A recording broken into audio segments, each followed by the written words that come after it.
¿Qué tal? Mi nombre es Marcelo Sauré. Soy médico de planta de la División Urgencia del Hospital de Clínicas y docente de la cuarta cátedra de Medicina. Con esta clase comenzamos con las clases del módulo de nefrología. Tengo a cargo dos módulos que son el módulo de nefrología y el módulo de medio interno. Así que bueno, espero que les sirva, que aprendan y que les sirva para generarle muchas dudas a partir de las cuales puedan estudiar y mejorar.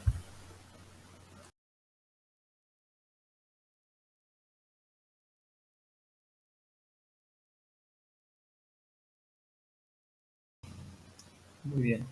Comenzando con los objetivos, me parece fundamental que ustedes puedan entender el concepto del deterioro agudo de la función renal, que reconozcan el deterioro agudo de la función renal como una complicación frecuente en el contexto de los distintos estados patológicos, que comprendan las manifestaciones clínicas y de laboratorio, que conozcan las potenciales complicaciones y, si me acompañan, fomentar su curiosidad. Me imagino que van a quedar con muchas dudas después de esta clase sobre el concepto de insuficiencia renal o de injuria renal, que son conceptos que vamos a ver más adelante, o cosas laterales a estos, y la idea es que ya sea en libro, en internet, o en algún paper, en lo que ustedes puedan, busquen las dudas que vayan surgiendo. El deterioro agudo de la función renal no es una enfermedad única, sino que tiene múltiples causas, a su vez distintos mecanismos fisiopatológicos que a su vez pueden superponerse, y la forma de presentación puede ser variada, desde un aumento de la creatinina asintomático hasta cuadros un poco más catastróficos, entre comillas, caracterizados por oligonuria e hipervolemia con una encefalopatía o un edema agudo de pulmón secundario. Por eso me pareció interesante simbolizarlo con esa imagen que pueden ver del disco de Pink Floyd, donde hay un haz de luz que incide y se descompone en diferentes colores, para que ustedes entiendan el deterioro agudo de la función renal simbolizado de esta forma.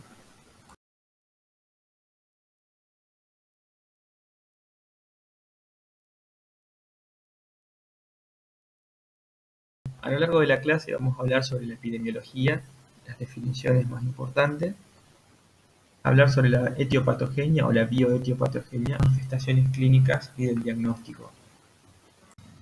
Para que vayan viendo la relevancia que cobra este cuadro, el 5% de los pacientes internados en las salas de terapia intensiva requerirán diálisis, es decir, terapia de reemplazo renal, y aproximadamente 2/3 de los pacientes de terapia intensiva presentarán injuria renal aguda, que ahora vamos a ver lo que es.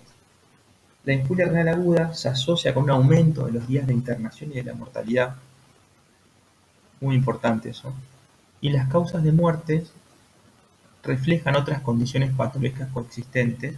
Esto está encadenado con lo que le decía previamente, que no es una enfermedad única, sino que puede tener múltiples causas, estar asociado con múltiples enfermedades, y que por lo que vimos se asocia con un aumento de los días de internación y de mortalidad.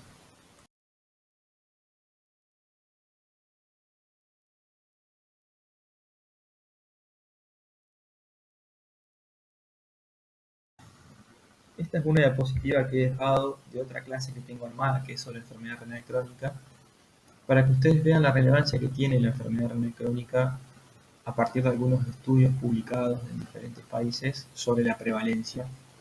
Se puede ver que en España es casi el 7%, en Estados Unidos el 11%, y en Argentina existen datos regionales aislados, donde se puede ver que en algunos lugares como Buenos Aires tiene una prevalencia estimada del 8,3%, y en Salta llegó a ser del 13%. Es decir, que es una enfermedad muy prevalente.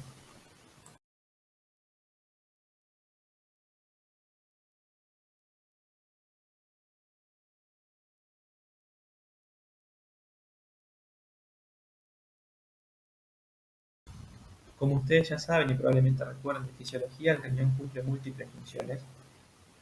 Una de ellas es la formación de orina, a partir de las cuales se excretan las sustancias de desecho. Cumple una función endocrina, una función metabólica y participa en la homeostasis.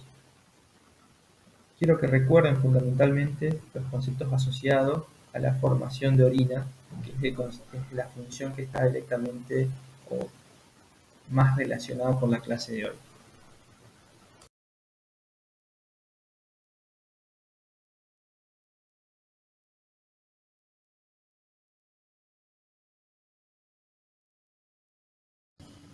Como les dije anteriormente, el deterioro agudo de la función renal se caracteriza por una disfunción renal que lleva a una disminución de la tasa de filtrado glomerular. Esta disminución de la tasa de filtrado glomerular va a generar un aumento o una acumulación de productos nitrogenados en sangre, como la urea y la creatinina, entre otros. El marcador que nosotros vamos a usar para hacer el diagnóstico de injuria renal o de insuficiencia renal va a ser la creatinina. En la primera parte del siglo XX, cuando todavía no se usaba la creatinina para hacer diagnóstico, el diagnóstico de insuficiencia renal se hacía cuando se producía una disminución del volumen urinario o aparecían síntomas de un síndrome urémico.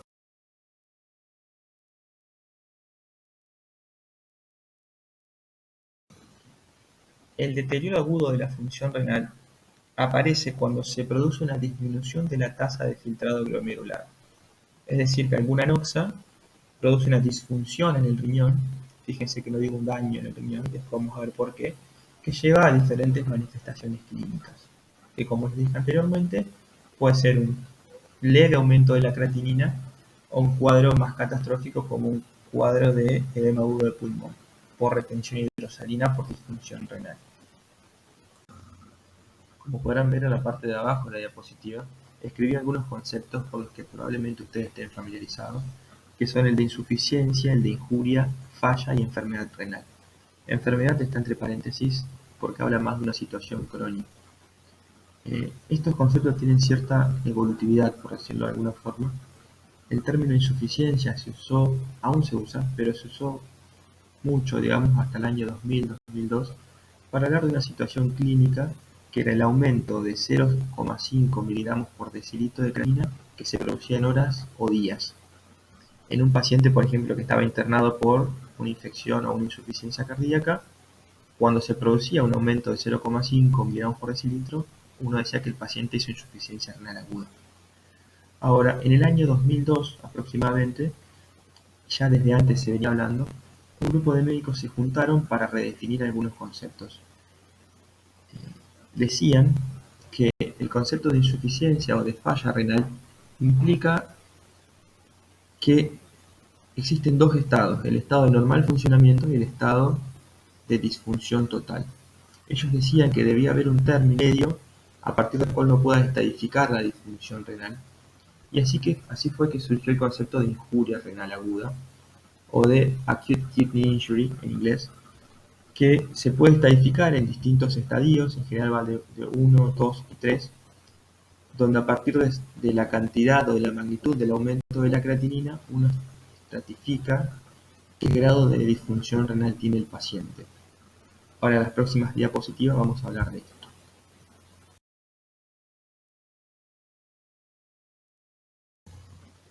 Con esta diapositiva lo que quería hacer era mostrarle de qué forma la concentración sérica de creatinina se relaciona con la tasa de filtrado glomerular y por qué uno usa la creatinina para establecer o hacer un diagnóstico de insuficiencia o de injuria renal, entendiendo que cuando la creatinina empieza a aumentar se está produciendo una caída de la tasa de filtrado.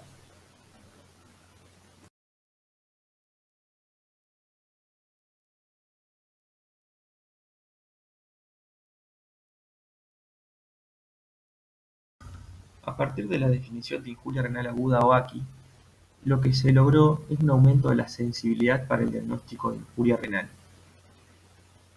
Para diagnosticarlo existen tres criterios que no necesariamente tienen que estar los tres, pero con uno ya haríamos el diagnóstico, que es un aumento de 0,3 miligramos por decilitro de creatinina, de la concentración sérica de creatinina dentro de las 48 horas, o un aumento de 1,5 veces de su concentración basal que se produce dentro de los 7 días, un volumen urinario menor a 0,5 mililitros por kilo en 6 horas.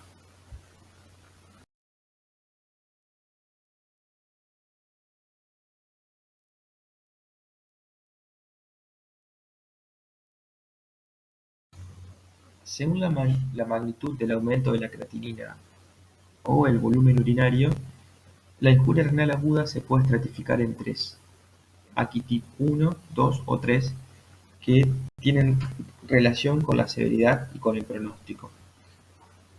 El estadio 1 se produce cuando hay un aumento de 0,3 miligramos por decilitro o 1,5 veces la concentración basal o un volumen urinario menor a 0,5 mililitros por kilo hora en un lapso de 6 a 12 horas. El estadio 2 es cuando se produce un aumento total mayor a 3 miligramos por decilitro o un aumento de 2 a 2,9 veces de la concentración basal o un volumen urinario menor a 0,5 mililitros por kilo hora en más de 12 horas.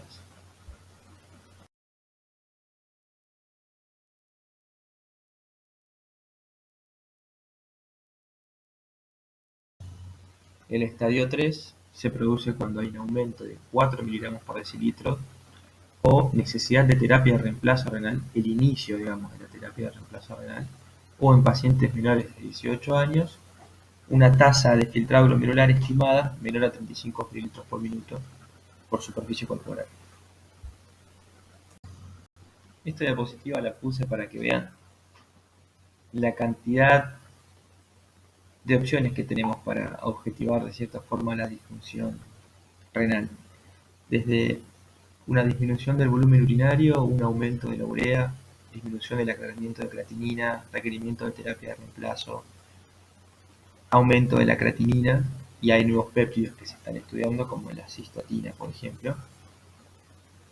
Sepan que lo más importante para nosotros por el diagnóstico de injuria renal sigue siendo el aumento de creatinina y la disminución del volumen urinario.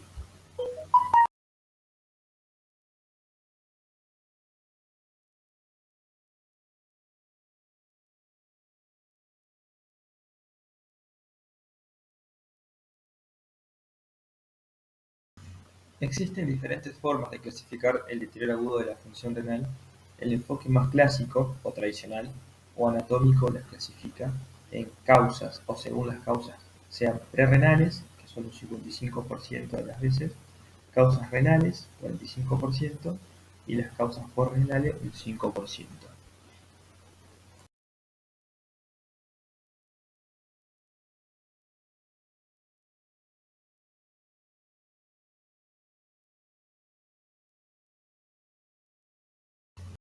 El deterioro agudo de la función renal de causa prerrenal es generado por hipoperfusión, sin daño en el parénquima, es más que nada una disfunción, podría decir uno. Es la causa más común de injuria o insuficiencia renal. En ciertos casos puede ser entendido como una respuesta fisiológica a la perfusión renal disminuida que ocasiona una caída del filtrado glomerular. Existen cuatro mecanismos facilitadores que son la depresión de volumen, como por ejemplo los estados de depresión hidrosalina, el descenso del gasto cardíaco, como se puede ver en la insuficiencia cardíaca, la vasoconstricción de la arteriola aferente, como por ejemplo el uso de AINES como el diclofenac, que pueden disminuir la síntesis de prostaglandinas, y la vasodilatación de la arteriola eferente, como sea en el caso del uso de IECAS.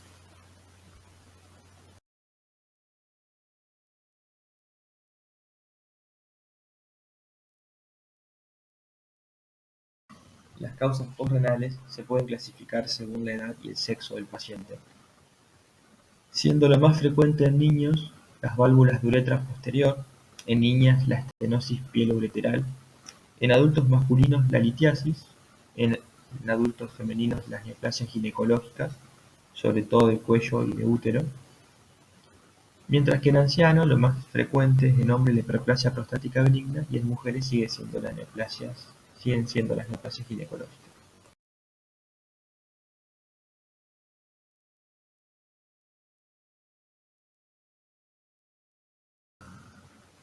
La insuficiencia o injuria renal aguda de causa renal se puede clasificar en cuatro según la región histológica donde se produzca el daño. De esta forma podemos tener un daño tubular.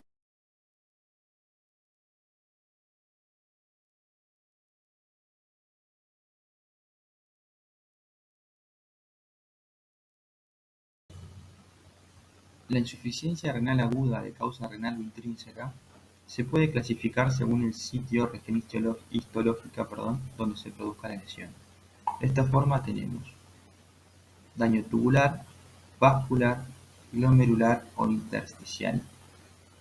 Por lejos, la más frecuente es la necrosis tubular aguda, que representa el 80% de las causas de insuficiencia renal aguda de causa renal. Esto es importante reconocerlo porque las insuficiencias renales agudas de causa prerrenal o postrenal, si bien dijimos que son potencialmente reversibles, cuando el estímulo se mantiene en el tiempo, empiezan a generar un daño intrínseco, siendo la necrosis tubular aguda usualmente la vía final.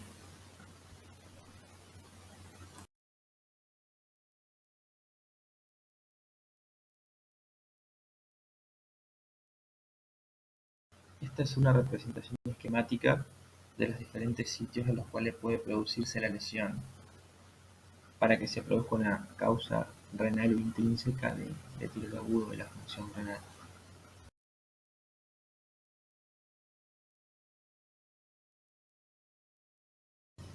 Como les mencioné en unas diapositivas previas, si bien las causas prerrenales son potencialmente reversibles, cuando el estímulo se mantiene en el tiempo, empieza a producir hipoxia e inflamación que van a terminar generando una causa renal intrínseca de insuficiencia o de injuria renal,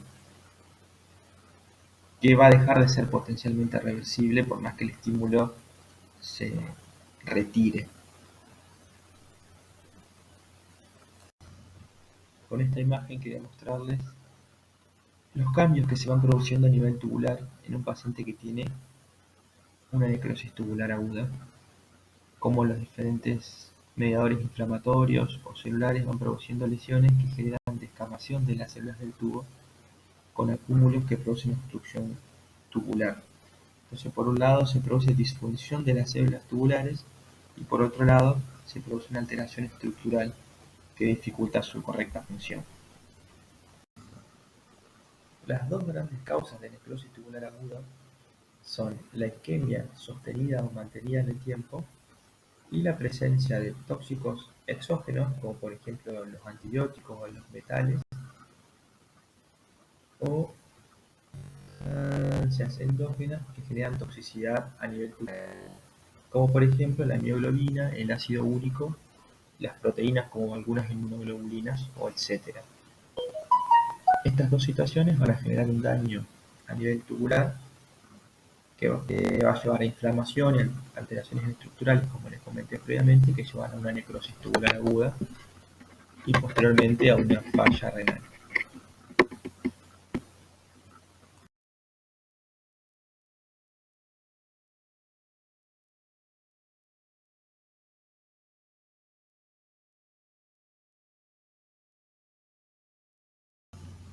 Así como anteriormente les comenté que se están reevaluando o reviendo algunos conceptos como la injuria o la insuficiencia, o se están moviendo los puntos de corte, si insuficiencia va a ser con 0,5, aumento de 0,5 de creatinina o con 0,3, o qué valor tiene el volumen urinario y demás. En los últimos años la tendencia es de pasar de la clasificación según las causas renales, prerrenales o postrenales a unos enfoques más específicos según el síndrome que causa la injuria renal. Porque lo que se vio es que los pacientes que tienen disfunción renal en contexto de sepsis tienen varias causas, por ejemplo prerrenales o renales, que generan la disfunción renal. Entonces lo que se tiende a hacer, o lo que se está buscando, es el abordaje más sindrómico específico. En esta imagen, que se publicó en un artículo en Lancet en el año 2009 creo, se puede ver la relación, o se esquematiza la relación entre la injuria renal aguda, o AKI, y los diferentes síndromes que pueden causarlo.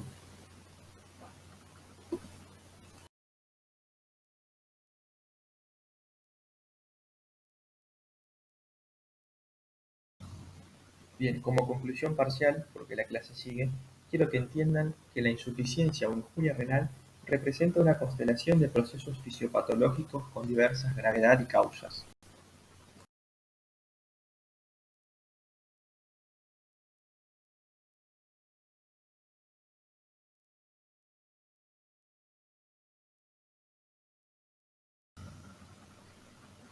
Yendo a la presentación clínica, el deterioro agudo de la función renal de causa prerrenal suele manifestarse o suele asociarse a manifestaciones clínicas que están en relación con la causa que determinó la hipoperfusión renal. Por ejemplo, la pruritus que tiene vómitos y diarrea.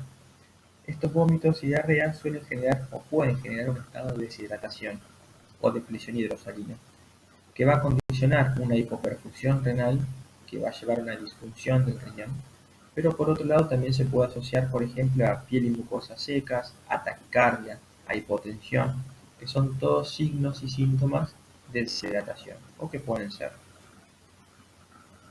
En el otro extremo, las causas postrenales, o mejor dicho, en las causas postrenales, el cuadro clínico está determinado por la localización anatómica de la obstrucción, siendo el dolor lumbar o de los puntos bilaterales la manifestación de las obstrucciones altas y el dolor suprapúbico de las obstrucciones bajas, como por ejemplo una hiperplasia prostática benigna.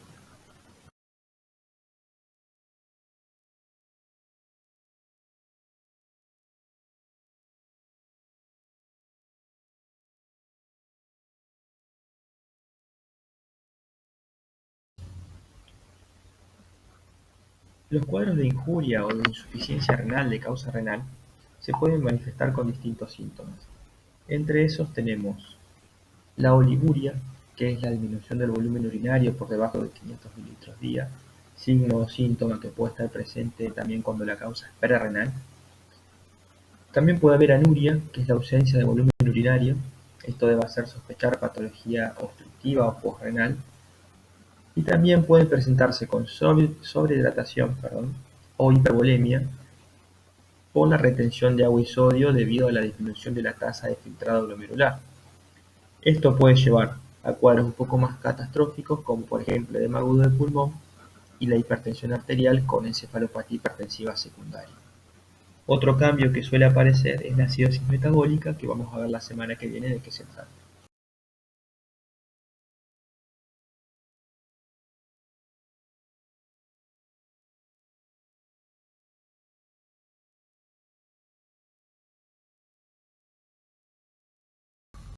Continuando con las distintas manifestaciones de los pacientes con injuria o insuficiencia renal, vamos a tener la acumulación de potasio, que genera hiperpotasemia, la acumulación de fosfatos, que va a generar hiperfosfatemia, y el síndrome urémico, que son los signos y síntomas generados por la acumulación de productos nitrogenados como la urea. Típicamente son tres los síntomas o signos que uno debería buscar, que son la pericarditis, la diátesis hemorrágica por disfunción plaquetaria y la encefalopatía urémica.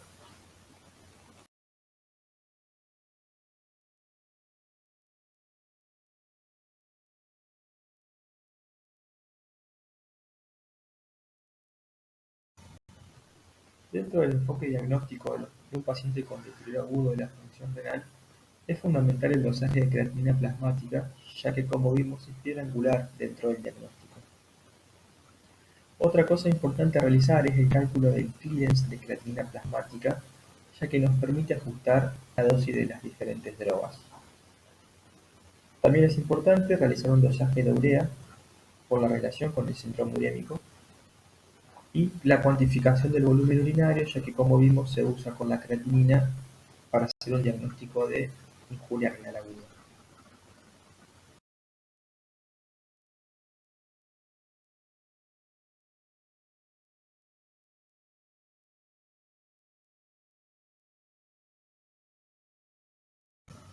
Dentro de los análisis que se pueden realizar en un paciente con deterioro agudo de la función renal, se encuentra el análisis microscópico del sedimento de orina. Esto es, agarrar una muestra de orina del paciente y observarlo al microscopio, buscando elementos que nos ayuden a acercarnos al diagnóstico. Tal vez lo más representativo y lo que ustedes deberían saber por ahora es que la presencia de cilindros oscuros granulosos nos acercan al diagnóstico de necrosis tubular aguda. Por otro lado, Existen dos parámetros como el FeNA y el FeU, que son la fracción de excreción de sodio y la fracción de excreción de urea, que cuando el FeNA es menor a 1 y el FeU menor a 35, en contexto de hipovolemia, hablan de que la función tubular está conservada y por lo tanto no se alejan de la posibilidad de daño renal intrínseco en ese momento.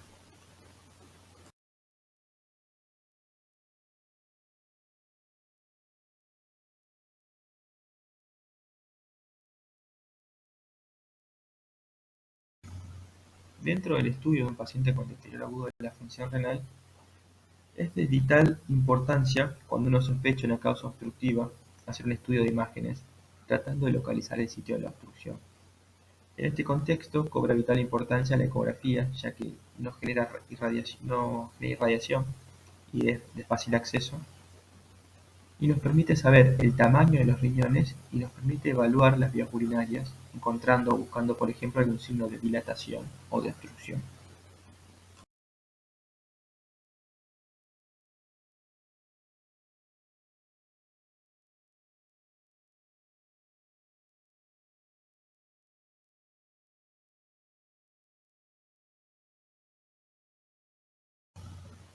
Finalizando ya con los métodos diagnósticos, existe la posibilidad de realizar la biopsia renal, que se usa para casos de insuficiencia o injuria renal cuya causa no es evidente o con evolución prolongada, es decir, con más a 2 o 3 semanas de evolución, o cuando existe proteinuria elevada, que vamos a ver más adelante lo que es, o en los casos de hematuria persistente.